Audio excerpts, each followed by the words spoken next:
My son threw a birthday party with 300 guests for my grandson. When I arrived, the security guard said, "Sorry, ma'am, this party is for close family only." I smiled. I made just one phone call, and every guest was left in shock. "I'm glad to have you here. Follow my story until the end and comment the city you're watching from, so I can see how far my story has reached." I stood there clutching the small wrapped gift, watching 300 guests stream into the ballroom while a security guard blocked my path like I was some kind of threat. The irony wasn't lost on me. I was being kept out of my own grandson's birthday party. "I'm sorry, ma'am, but this is family only," the guard repeated, his voice professional but firm. His name tag read Marcus, and he avoided my eyes as he spoke. Family only. The word stung deeper than any physical blow could have. I am family. "I'm Cedric's grandmother, for God's sake. I've been in this boy's life since the day he was born 7 years ago. There must be some mistake," I said, trying to keep my voice steady. "I'm Bernice Caldwell. Cedric is my grandson." Marcus shifted uncomfortably, glancing at his clipboard. "I'm sorry, but you're not on the approved list." The instructions were very clear about who could attend. Through the glass doors, I could see the elaborate setup.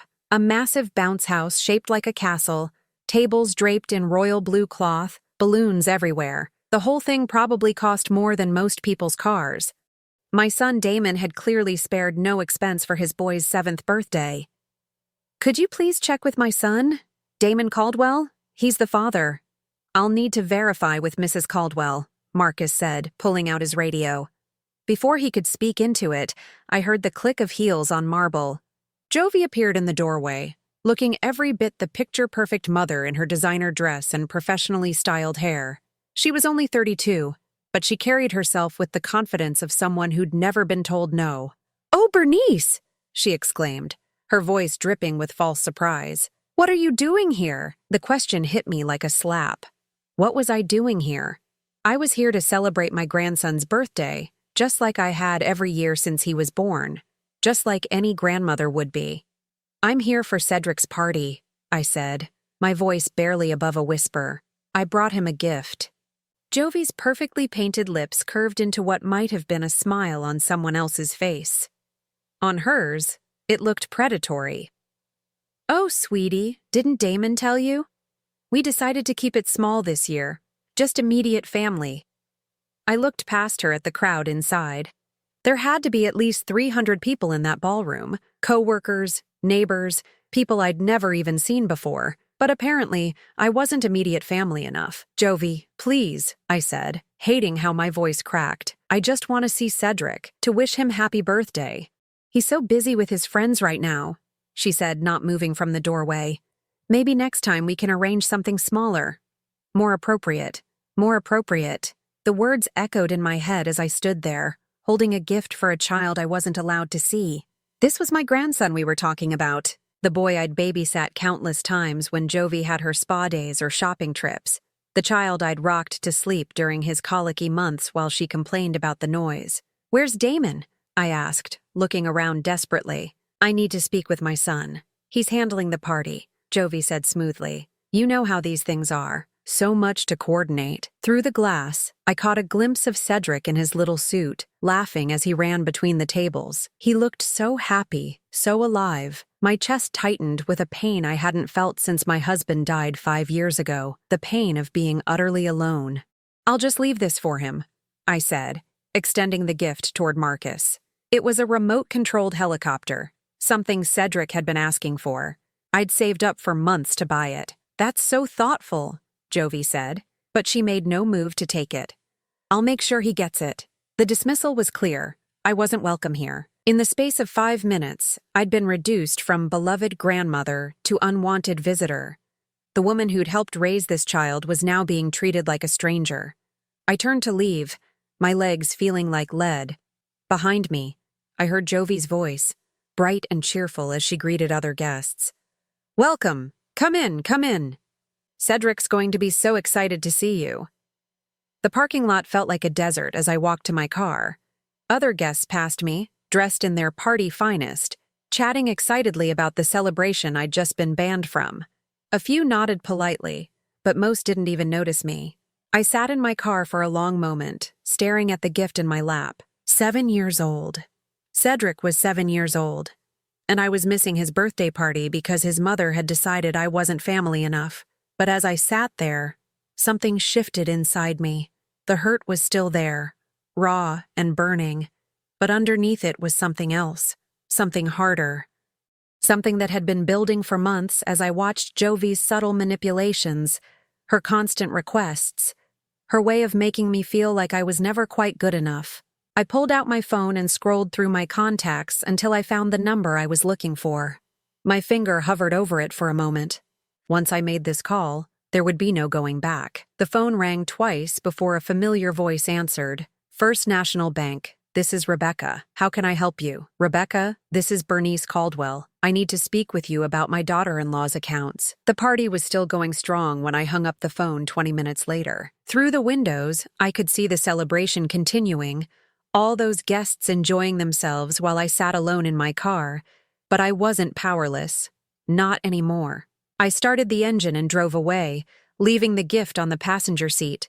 Cedric would get his present eventually, but first, his mother was going to get exactly what she deserved.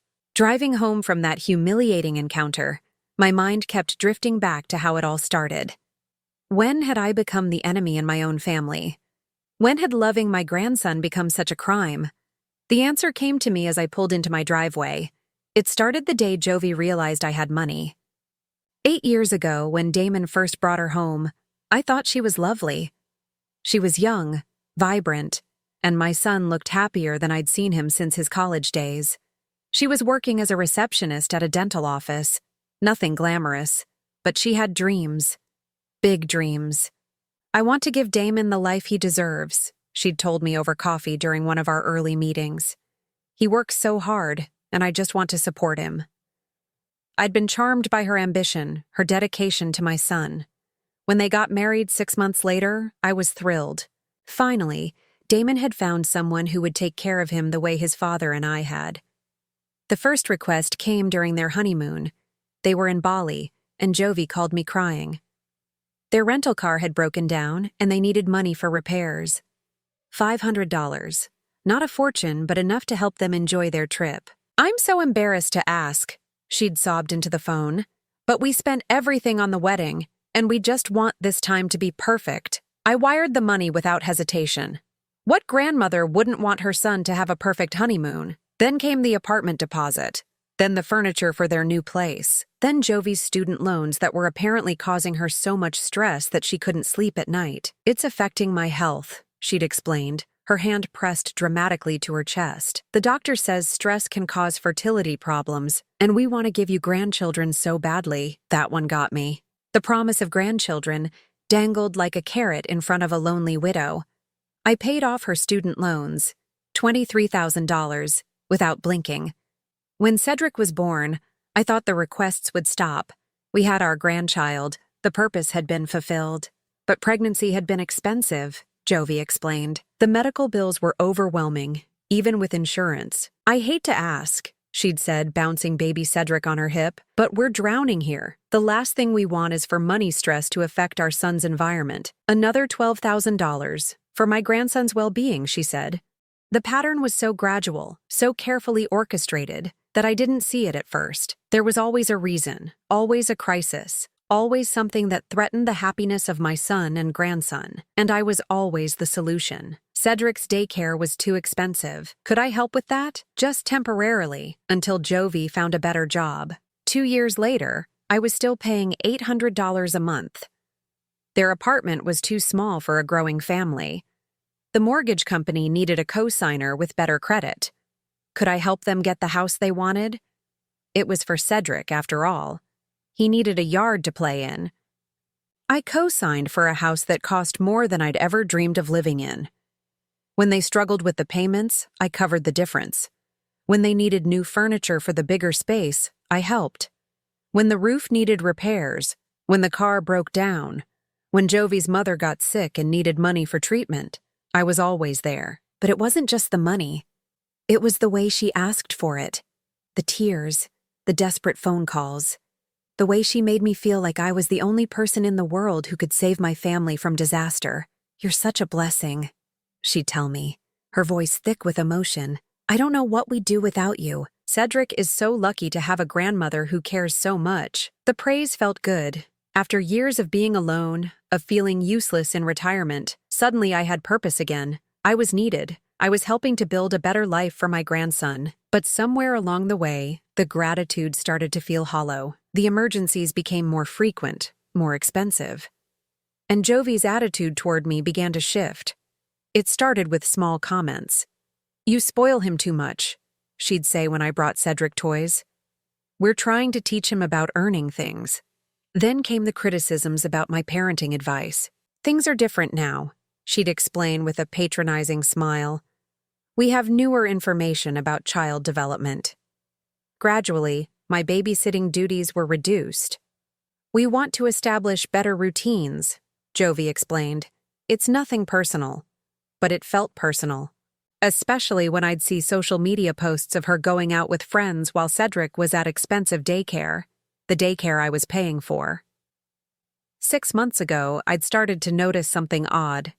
Jovi's spending had increased dramatically. Designer handbags, expensive clothes, weekly salon appointments. She'd joined an exclusive gym, started taking art classes, bought a luxury car. "Damon's doing so well at work," she'd explained when I commented on her new lifestyle. "We can finally afford some nice things." But I knew what Damon made. I'd helped him negotiate his salary when he got the promotion. The math didn't add up. That's when I started asking questions. Quietly, carefully, because I didn't want to seem like I was prying. But what I found made my blood run cold. The money I'd been sending for Cedric's expenses, the daycare, the clothes, the activities, wasn't going where Jovi said it was. She'd been depositing it into a separate account, one that funded her increasingly luxurious lifestyle. The receipts I found in her purse during my last visit told the story. Spa treatments, shopping sprees, expensive dinners with friends, all paid for with money I'd sent to help with my grandson's needs. I'd been funding Jovi's transformation from a struggling dental receptionist into a woman who looked like she'd stepped out of a magazine. While I ate generic cereal and clipped coupons, she was living like a queen on my dime. The betrayal cut deeper than any physical wound. I'd trusted her with my money, my heart, my relationship with my grandson, and she'd used all of it to build a life that apparently didn't have room for me in it. As I sat in my living room that night, staring at the empty gift box that should have been opened by excited 7-year-old hands, I realized something had fundamentally changed. I wasn't just hurt anymore. I was angry. For 8 years, I'd been played like a violin. Every tear, every crisis, every desperate phone call had been carefully calculated to extract maximum sympathy and maximum money from a lonely old woman who just wanted to be needed. I opened my laptop and logged into my bank account. The numbers stared back at me, cold and undeniable. Over the past 8 years, I'd given Jovi and Damon over $80,000, money that had come from my husband's life insurance, from my own retirement savings, from years of careful budgeting and sacrifice. $80,000. And today, I wasn't even allowed to see my grandson. I picked up my phone and dialed the number I'd memorized earlier that day. "Rebecca, it's Bernice Caldwell again. I need to know exactly how much money has been transferred from my account to Jovi Caldwell's personal account over the past year." As Rebecca pulled up the records, I felt something I hadn't experienced in years, the cold, sharp edge of righteous anger. Tomorrow, everyone at that party was going to learn exactly who they were really celebrating. The next morning, I woke up with a clarity I hadn't felt in years. No more playing the victim. No more accepting scraps of affection from people who saw me as nothing more than a checkbook with legs. I'd spent the night going through every bank statement, every receipt, every record I could find. The evidence was damning. Rebecca from First National had been helpful. More helpful than she probably should have been. But we'd known each other for 15 years. She'd handled my husband's accounts, helped me manage his life insurance payout, guided me through the financial maze of widowhood. "I've never seen anything quite like this," she'd said quietly over the phone. "The pattern is very clear. Every deposit you made for Cedric's expenses was immediately transferred to her personal account. Not a penny went to actual childcare or children's items." The numbers were staggering. In the past year alone, I'd sent $32,000 for various emergencies involving my grandson, daycare payments that never reached the daycare, medical bills that were already covered by insurance, school supplies that cost more than most people's monthly rent. But Rebecca had found something even more interesting. Mrs. Caldwell, I ran a credit check on your daughter-in-law. She's been using your financial history as a reference for some very large purchases. Luxury car loans, credit cards, even a loan for what appears to be cosmetic surgery. My blood had run cold. What do you mean? She listed you as her primary financial support and reference. The lenders approved her based on your assets and payment history. She's essentially been living on credit backed by your reputation. I'd hung up the phone feeling sick. It wasn't just theft, it was identity fraud. She'd been using my financial standing to fund a lifestyle that would have been impossible on her actual income. Now, sitting in my kitchen with my morning coffee, I pulled out my phone and dialed the number I'd been dreading to call. Damon Caldwell speaking. Damon, it's Mom. There was a pause. Then his voice came back warmer, but cautious. Hey, Mom. How are you? I'm calling about yesterday. About the party. Another pause. Look, Mom. I'm sorry about the confusion with the guest list. Jovi was just trying to keep things manageable, you know? 300 people is a lot to coordinate. Confusion. That's what he was calling it. Damon, I wasn't confused. I was deliberately excluded from my grandson's birthday party. Mom, don't be dramatic. It wasn't personal. Then explain to me how your co-workers from 3 states away were on the guest list, but your mother wasn't. Silence. I could almost hear him thinking, probably trying to figure out how to spin this in a way that wouldn't make his wife look bad. Jovi thought it would be better to have a separate celebration with you, something smaller, more intimate. When? When what? When is this smaller, more intimate celebration supposed to happen? More silence. We both knew there was no planned celebration. There never had been. We'll figure something out, he said finally. Maybe next weekend. Damon, I need to ask you something, and I need you to be honest with me. How much do you think I've given you and Jovi over the past year? Mom, where is this coming from? Just answer the question. I don't know. A few thousand? You helped with some of Cedric's expenses and we're grateful for that. A few thousand. I looked down at the bank statements spread across my kitchen table. Damon, I've given you $32,000 in the past 12 months alone.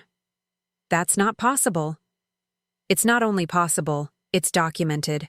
Every wire transfer, every check, every deposit. $32,000 for daycare bills that were already paid, medical expenses that were covered by insurance, and school supplies that apparently cost more than most people's cars. Mom, I think you're confused about— I'm not confused. The words came out sharper than I intended. I'm not confused.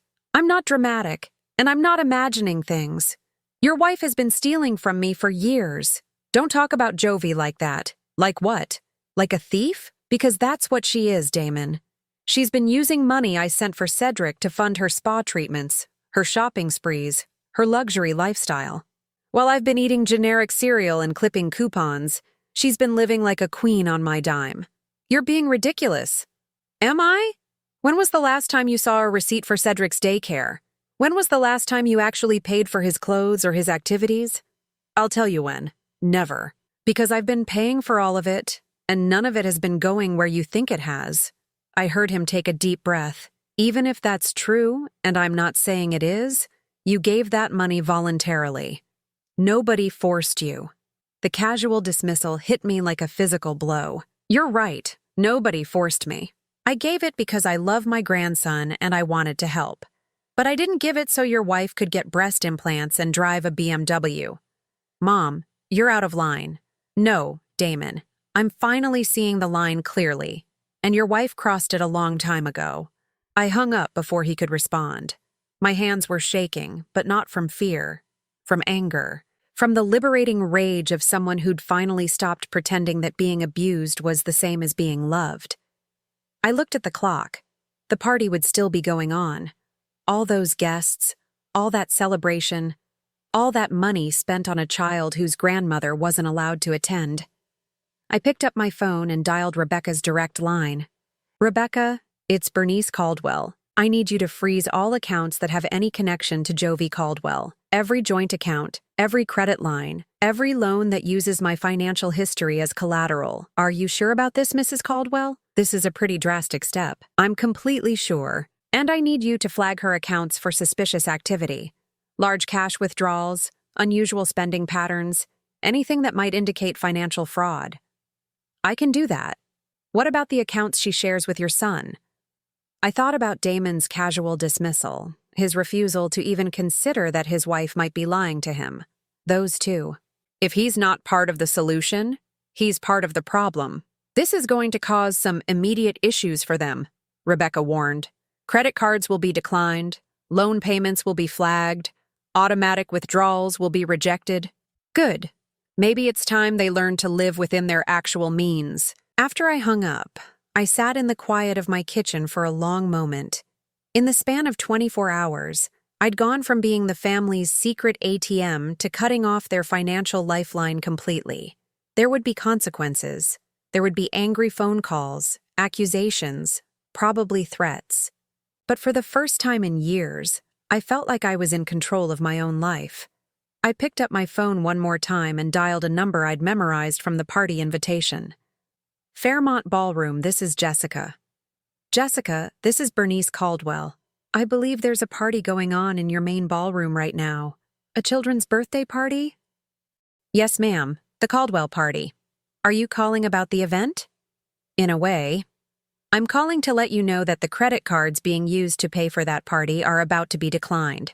The accounts have been frozen due to suspected fraud. There was a pause. Ma'am, I'm not sure I understand. You will.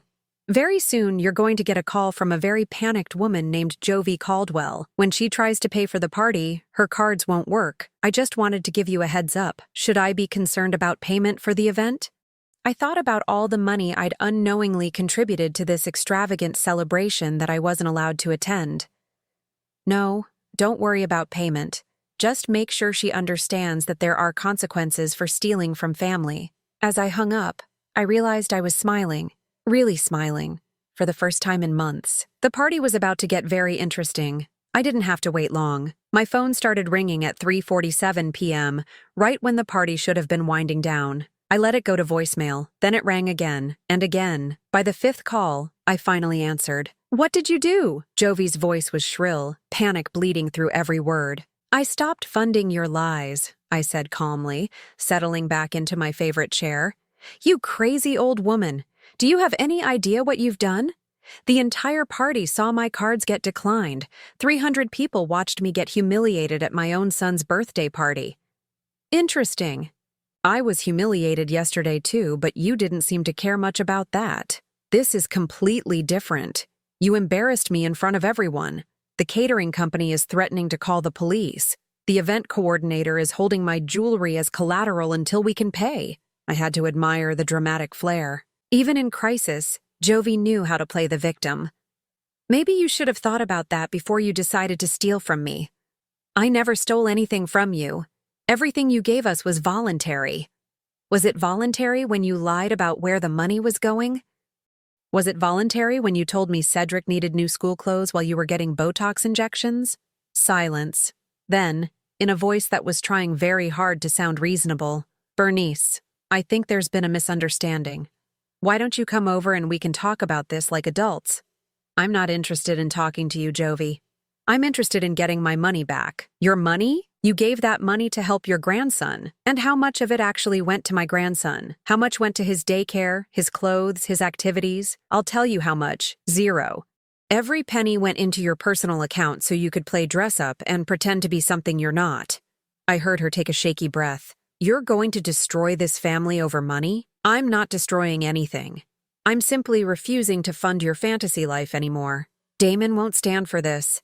He'll never forgive you for what you've done. What I've done? What I've done is discover that my daughter-in-law has been committing fraud for years. What I've done is learn that the woman I trusted with my grandchild's well-being has been stealing from me while keeping me away from him. You don't understand the pressure I'm under. Do you know what it's like trying to fit in with Damon's colleagues?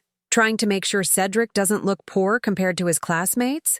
I did this for the family. You did this for yourself, and you got caught. Another long pause. When she spoke again, her voice was different, colder. You're making a mistake, Bernice. A very big mistake. Is that a threat? It's a warning. You think you can just cut us off and everything will go back to normal? You think Damon will choose you over his wife? You think you'll ever see Cedric again? The words hit their mark, and she knew it. You can't keep me from my grandson forever. Can't I? I've been doing it for months, and you didn't even notice. You think yesterday was the first time I've kept you away from him? My blood turned to ice. What are you talking about? Oh, Bernice. Sweet, naive Bernice. You think those canceled playdates were coincidences? You think Cedric just happened to be busy every time you wanted to visit? I've been erasing you from his life slowly, carefully, so you wouldn't notice. And it worked beautifully. You're lying, am I? When was the last time you actually spent time alone with Cedric? When was the last time he called you? When was the last time he asked about you? I couldn't answer. The truth was too painful to admit. He doesn't even remember you properly anymore, Jovi continued, her voice gaining strength from my silence. To him, you're just the old lady who sends money sometimes. And now that the money's gone, what use are you? Damon won't let you do this. Damon does whatever I tell him to do, just like you did. The difference is, he's not going to wake up one day and realize he's been played. The line went dead. I sat there staring at my phone, her words echoing in my mind like poison. She was right about one thing. I had been played. But she was wrong about something else.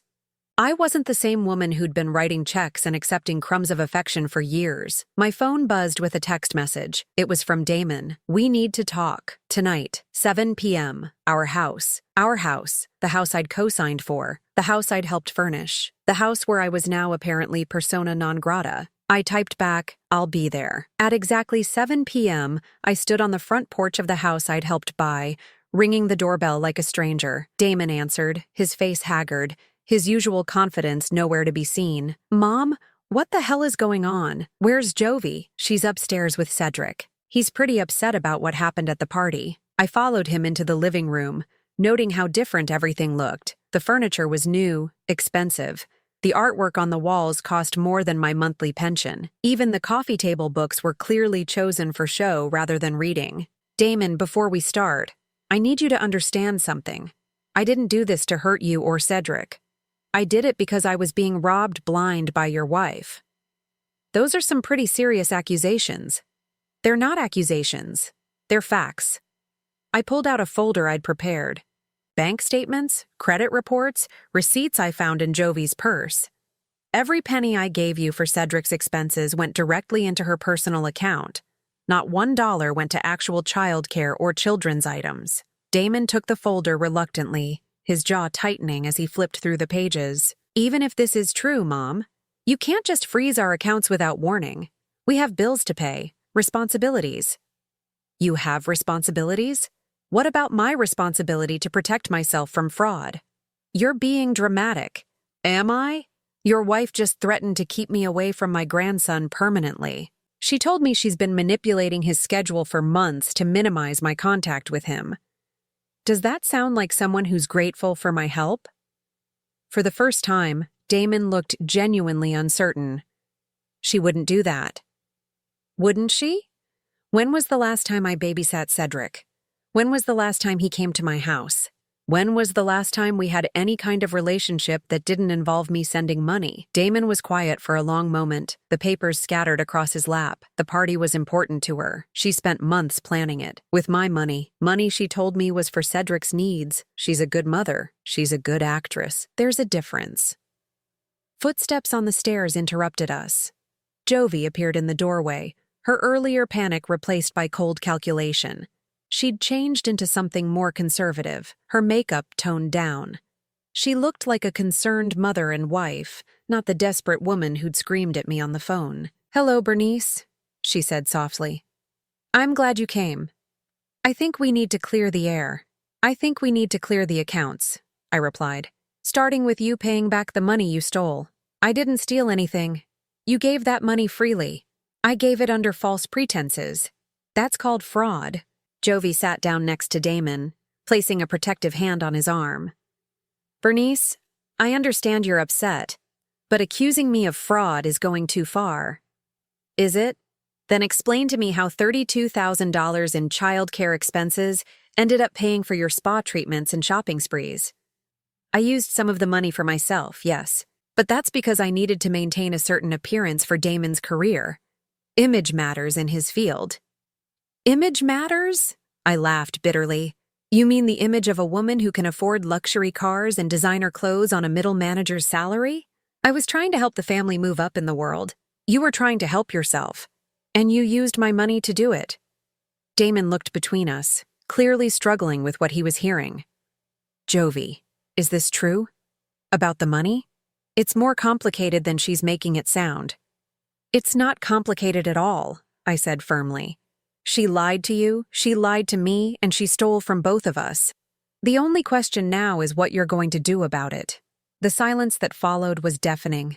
I could see the moment when Damon realized that everything I was saying was true, that his perfect wife had been living a lie funded by his mother's retirement savings. How much? He asked quietly. $87,000 over 8 years, I said, including the money she borrowed against my credit and assets without my knowledge. Jovi shot to her feet. You can't prove any of that. I can prove all of it. The bank has records of everything, including the loan applications where you listed me as your primary financial support. For the first time since I'd known her, Jovi looked truly cornered.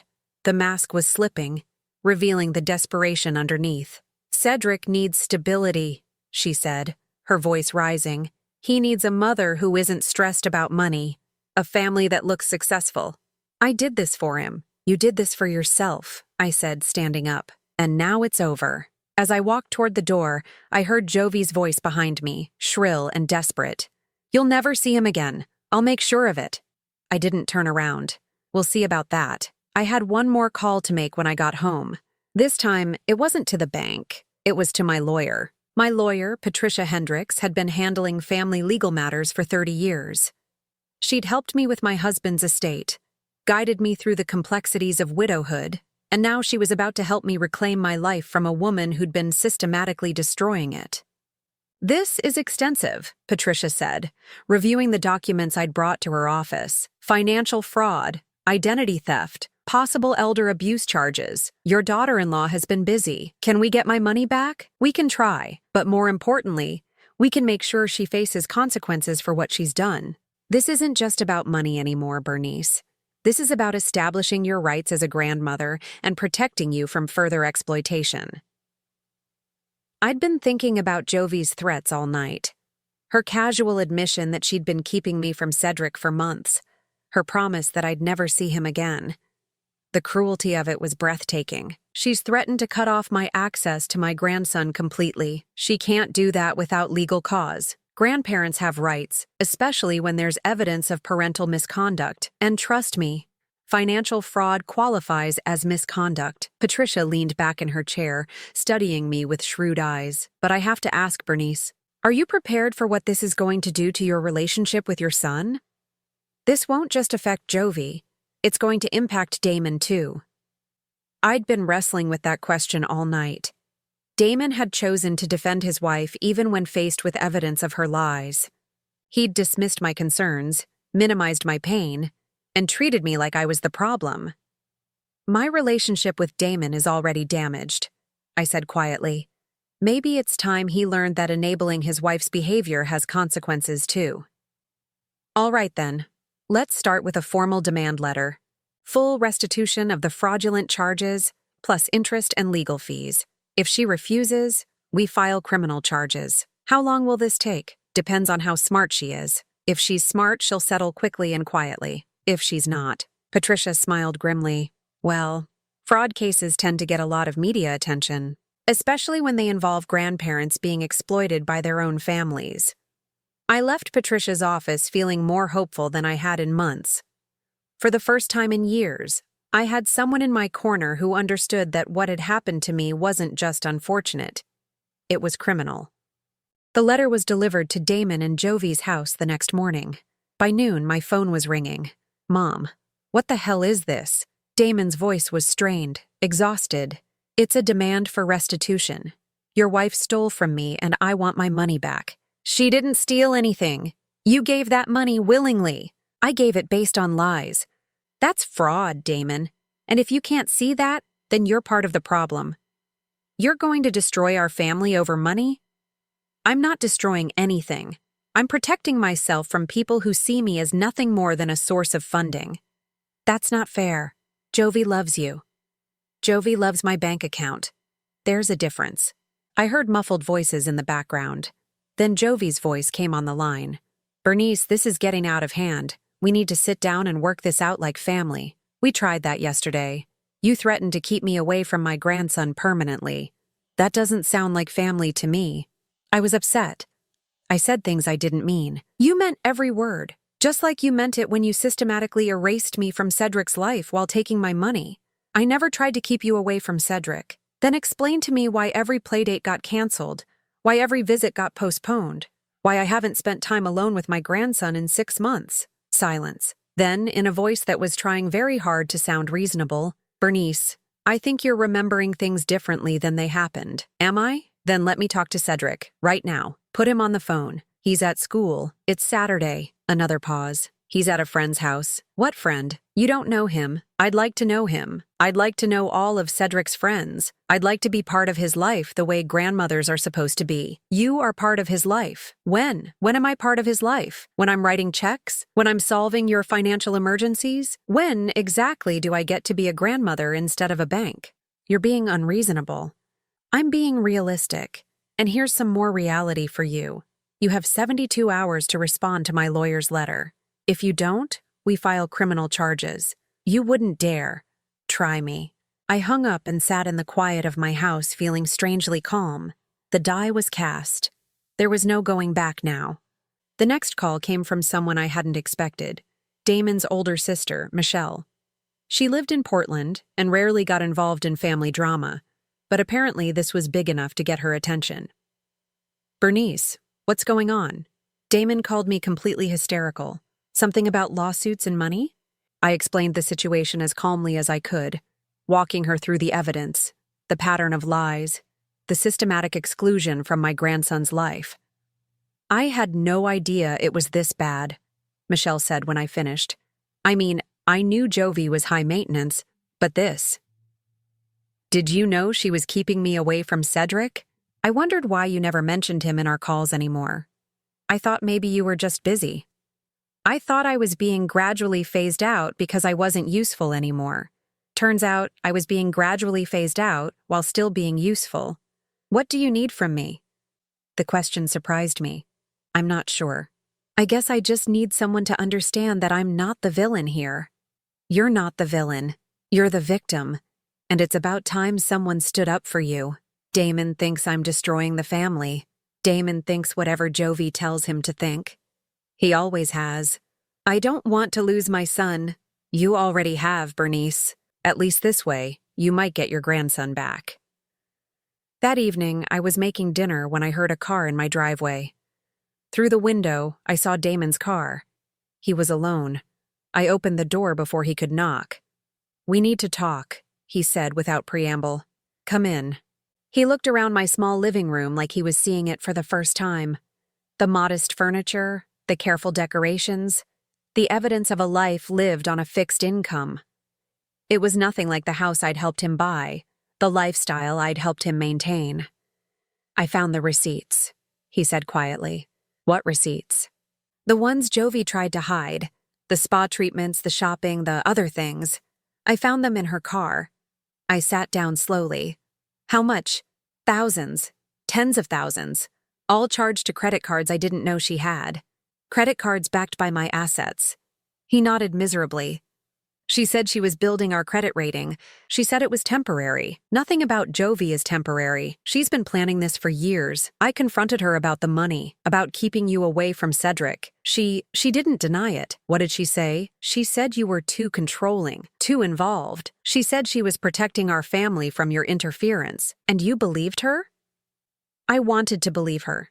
It was easier than admitting that my wife has been lying to me for years. Damon sat down heavily, his head in his hands. I've been such a fool. Yes, you have, but you're not the only one. She fooled me too. What do I do now? You decide what kind of man you want to be. Do you want to be the kind of man who enables his wife's criminal behavior? Or do you want to be the kind of man who protects his family from predators? She's not a predator. She's confused. She's under pressure. She's a predator, Damon. She targeted a lonely widow and systematically exploited her love for her grandson. She didn't do it out of desperation.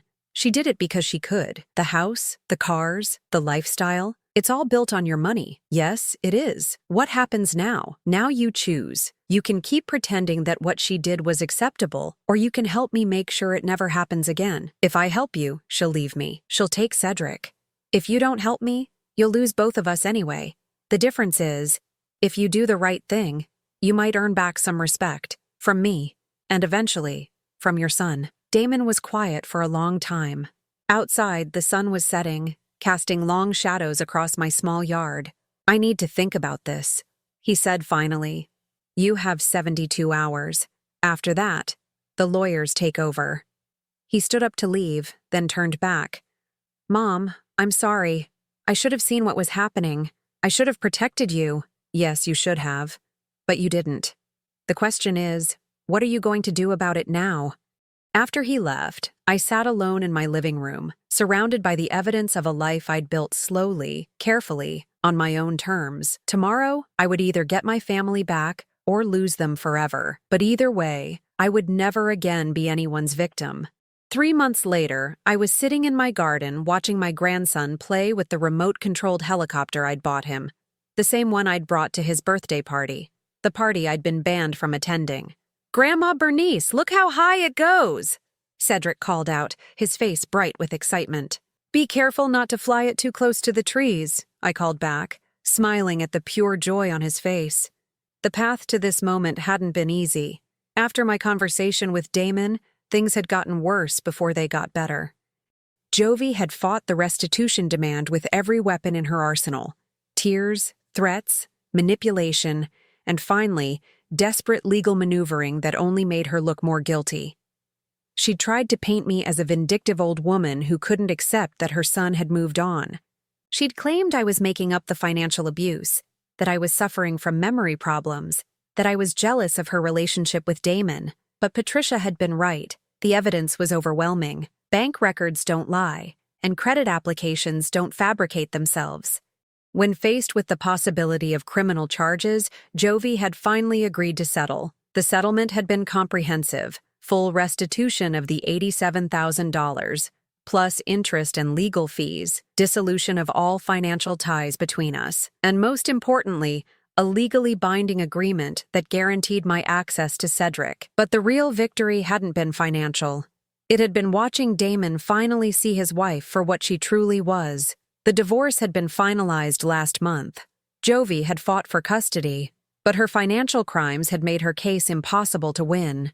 She'd been granted supervised visitation and ordered to pay child support, a delicious irony, considering she'd never financially supported anyone in her life. She's moved back to her mother's house in Ohio, Damon had told me during one of our weekly dinners. She's working at a call center and living in a studio apartment. Apparently, reality is quite different from the fantasy she created with your money. I'd felt a moment of pity for her, but only a moment. She'd made her choices, and now she was living with the consequences. How's Cedric handling it? Better than I expected. He misses her, but he's also happier, less anxious. It's like he can finally relax. I'd understood what he meant. Children sense tension, even when adults think they're hiding it. Cedric had been living in a house built on lies, funded by stolen money, maintained by manipulation. Now he was living in a smaller house, with fewer luxuries, but with honesty. Grandma, can we make cookies now? Cedric asked, running over to where I sat on the porch swing. Of course, sweetie. What kind do you want to make? Chocolate chip, with extra chips. I laughed, remembering all the times Jovi had criticized my unhealthy treats.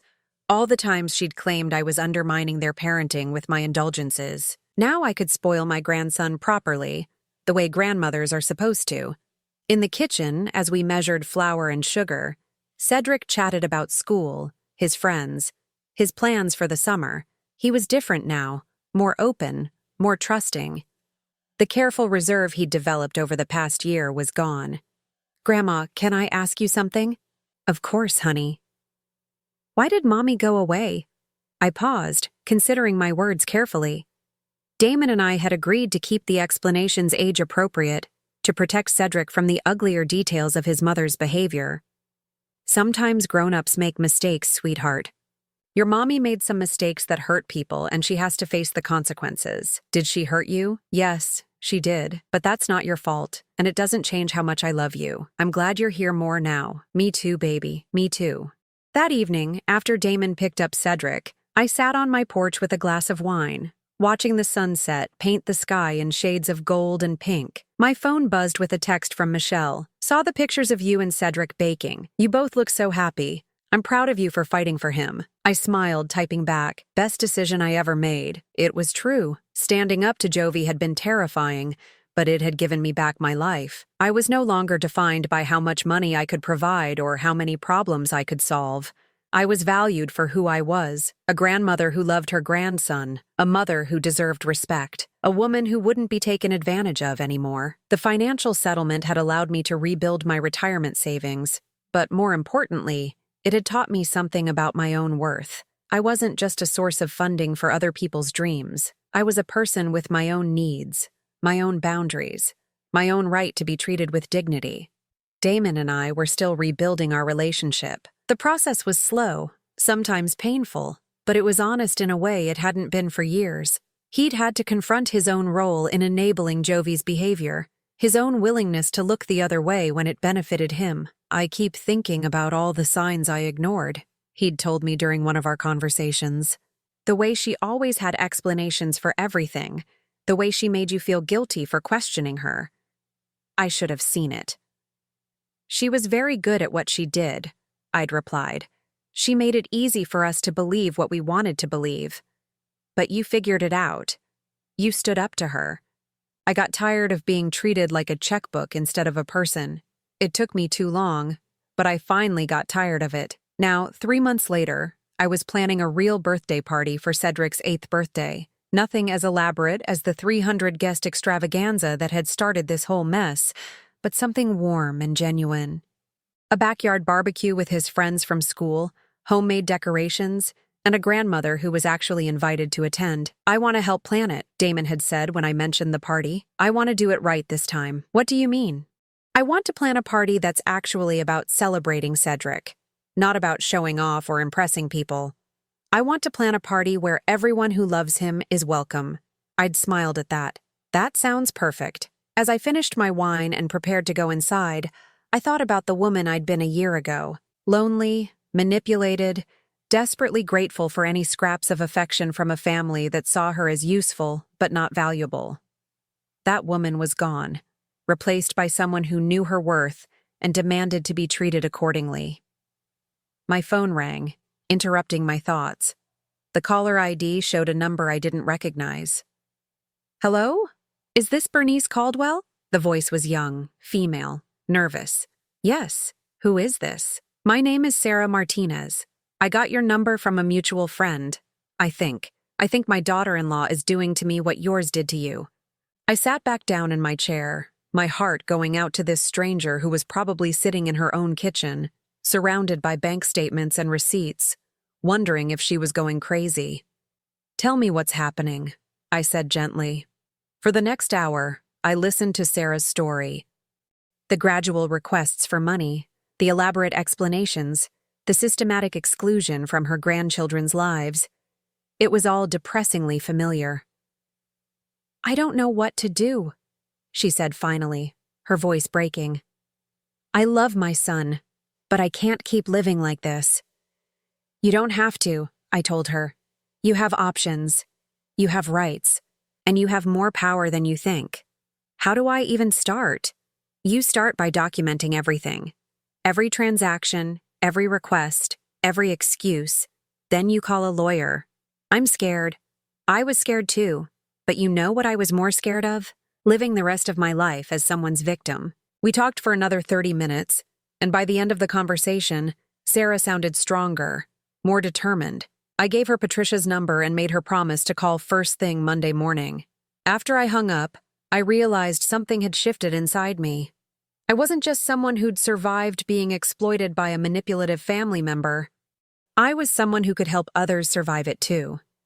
6 months later, I was sitting in Patricia's office with 3 other women who'd been financially abused by their own families. We'd formed an informal support group, sharing resources and strategies for dealing with the legal and emotional aftermath of familial financial fraud. "The hardest part," said Margaret, whose son-in-law had been stealing from her for 5 years, "is accepting that people you love can see you as nothing more than a source of money. But the most empowering part," added Ruth, whose daughter had been forging her signature on checks, "is realizing that you don't have to accept it." I nodded, thinking about how far I'd come from that humiliating day outside Cedric's birthday party. The thing that saved me was realizing that I deserved better, not because I was perfect, but because I was human. And now? Now I have my grandson back. I have my self-respect back. And I have the knowledge that I'll never be anyone's victim again. That afternoon, I picked up Cedric from school and took him to the park. As he played on the swings, laughing with his friends, I felt a deep sense of peace. This was what I'd been fighting for. Not just access to my grandson, but the right to be part of his life on my own terms. "Grandma, push me higher," he called out. "Hold on tight," I called back, giving him a gentle push that sent him soaring. As I watched him fly through the air, fearless and joyful, I smiled. We were both finally free. Now I'm curious about you who listened to my story. What would you do if you were in my place? Have you ever been through something similar? Comment below. And meanwhile, I'm leaving on the final screen 2 other stories that are channel favorites, and they will definitely surprise you. Thank you for watching until here.